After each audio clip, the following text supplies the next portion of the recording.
Hello YouTubers, good afternoon. It is Monday the 2nd of April. It's Easter Monday. I'm doing a 1-month review for the Bruceweiart Tenoe ukulele that I purchased from Bruceweiart.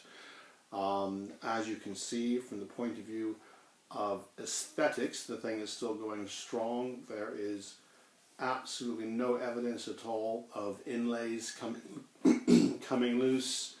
The neck is still straight as an arrow. I don't know if you can see that down the neck. There's a tiny little bobble at the 12th fret, but that was there the day I bought it, and to be honest with you, it doesn't pose any problems for how to play it. All of the joinery is perfect. There is still no signs of the thing falling apart and nothing wrong with it whatsoever. Couple of things to note because I've been playing it for a month. The tone is still good. Nothing wrong with the tone whatsoever. One thing that has struck me since having it for a while is the size of the body. If you've looked at my channel, you will also see that I have a Pono mahogany ukulele. The body on that's a standard size body. This is significantly smaller. In fact, if I was ever going to buy another one of these from Bruceweiart, I would tend to look at buying a baritone body, which he says is still small for a baritone, which would probably give you the equivalent of a jumbo body for a tenor, but a bit like buying a jumbo Gibson acoustic guitar. Perfectly happy with the frets, perfectly happy with the inlay.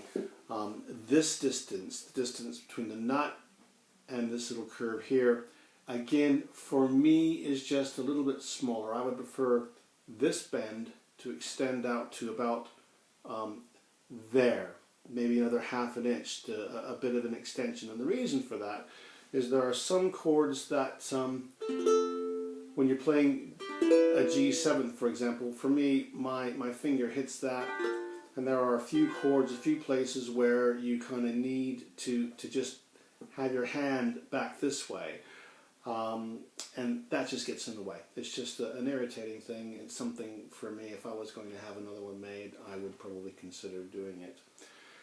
There is no evidence yet of the thing drying out and cracking. However, what I have noticed is Bruce has finished this neck with an oil finish. In fact, the whole body is an oil finish. Now, there's nothing wrong at all with having an oil finish. I cannot stress this enough. I mean, look at the grain on that. Look at the finish on that. It's absolutely lovely.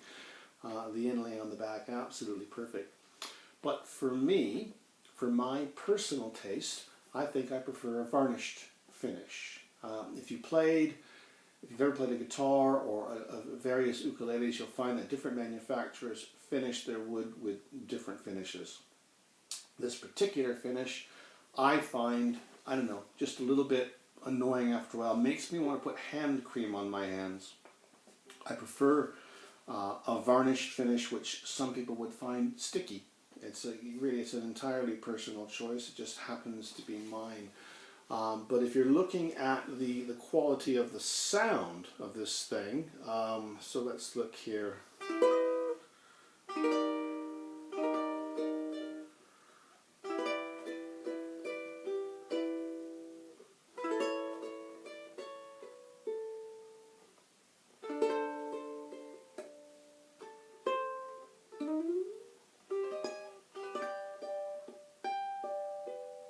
Even up here in the higher reaches, the intonation is very, very good.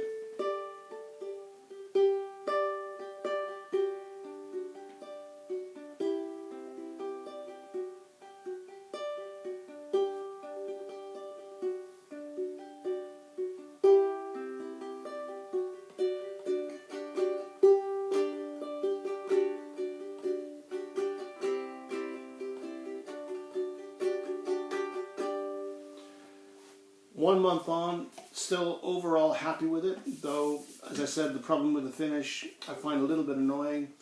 If I keep this as my primary ukulele over a length of time, I might take it to an expert and look at having a different finish on there, but I wouldn't want to ruin it. It's certainly not enough to throw away. If you're looking for a Bruceweiart, again, this is now 1 month on.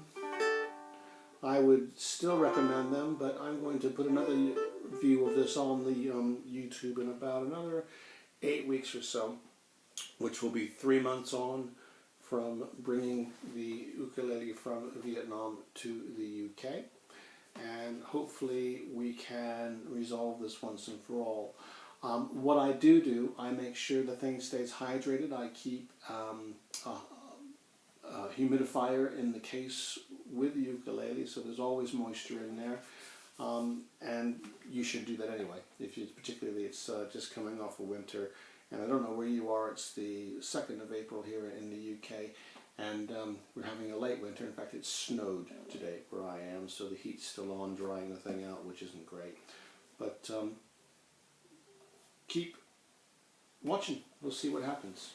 Thank you very much. Bye-bye.